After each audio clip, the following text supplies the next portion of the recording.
നമസ്കാരം. ഇൻഫർമേഷൻ മീഡിയയുടെ പുതിയൊരു വീഡിയോസിലേക്ക് എല്ലാ കൂട്ടുകാർക്കും ഒരിക്കൽ കൂടി സ്വാഗതം.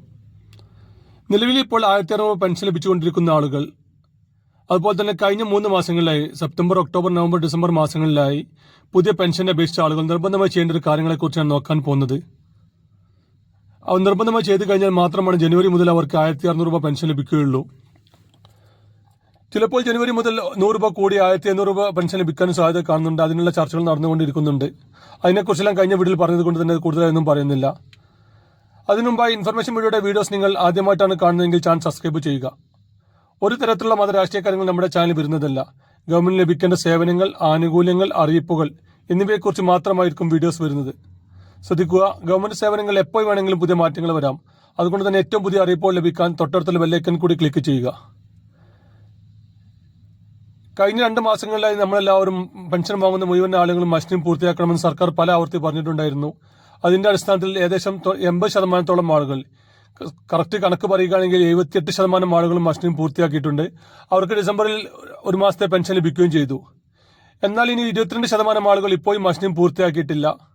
പല ആളുകൾക്കും അത് അറിയാത്തത് കൊണ്ടും, അതുപോലെ തന്നെ ചില ആളുകൾ നാട്ടിലില്ലാത്തത് കൊണ്ട്, അതുപോലെ തന്നെ മരണപ്പെട്ടു പോയത്, അങ്ങനെ കുറച്ച് ആളുകൾ ഉണ്ടെങ്കിൽ പോലും കൂടുതലും പെൻഷൻ മസ്റ്റിംഗ് ചെയ്യാത്ത ആളുകൾ പുതിയ പെൻഷൻ വാങ്ങുന്ന ആളുകളാണ്, അല്ലെങ്കിൽ പുതിയ പെൻഷൻ അപേക്ഷ കൊടുത്ത ആളുകളാണ്.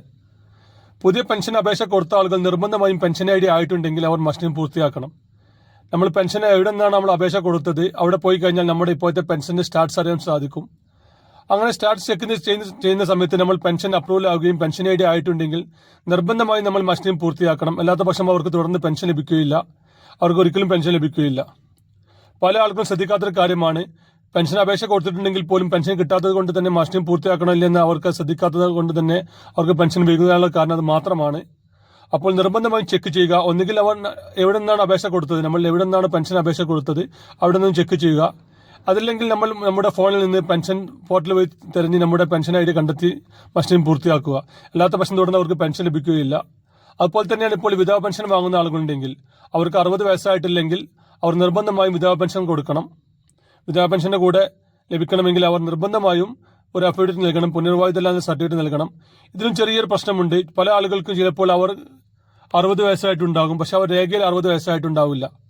അവർ അന്ന് കൊടുത്ത ആധാർ അല്ലെങ്കിൽ ബാങ്ക് പാസ്ബുക്കിലൊന്നും അവർക്ക് 60 വയസ്സായിട്ടുണ്ടാവില്ല. ഏതെങ്കിലും ഒരു രേഖയിൽ മാത്രം 60 വയസ്സായിട്ടുണ്ടാവും. അല്ലെങ്കിൽ അവർക്ക് രേഖയിലെല്ലാം 58 വയസ്സും അവർക്ക് ശരിയായ വയസ്സ് 60 ആണെങ്കിൽ പോലും അവർ നിർബന്ധമായും ഈ ഒരു അഫിഡവിറ്റ് നൽകണം. അല്ലാത്ത പക്ഷം അവർക്ക് തുടർന്ന് പെൻഷൻ ലഭിക്കുകയില്ല. ഈ 2 കാര്യങ്ങൾ നിർബന്ധമായി ശ്രദ്ധിക്കുക. എങ്കിൽ മാത്രമാണ് തുടർന്ന് അവർക്ക് പെൻഷൻ ലഭിക്കുകയുള്ളൂ. വീഡിയോ ഇഷ്ടപ്പെട്ടെന്ന് കരുതുന്നു. ഇതുപോലത്തെ ഇൻഫോർമേറ്റീവ് വീഡിയോ ലഭിക്കാൻ ചാനൽ സബ്സ്ക്രൈബ് ചെയ്യുക. തൊട്ടടുത്തുള്ള ബെല്ലൈക്കൺ കൂടി ക്ലിക്ക് ചെയ്ത് കഴിഞ്ഞാൽ നമ്മൾ അപ്ലോഡ് ചെയ്യുന്ന സമയത്ത് തന്നെ നിങ്ങൾക്ക് നോട്ടിഫിക്കേഷൻ വരുന്നതാണ്. നമുക്കൊരു പുതിയ വീഡിയോസുമായി കാണാം. അതുവരെക്കും നന്ദി, നമസ്കാരം.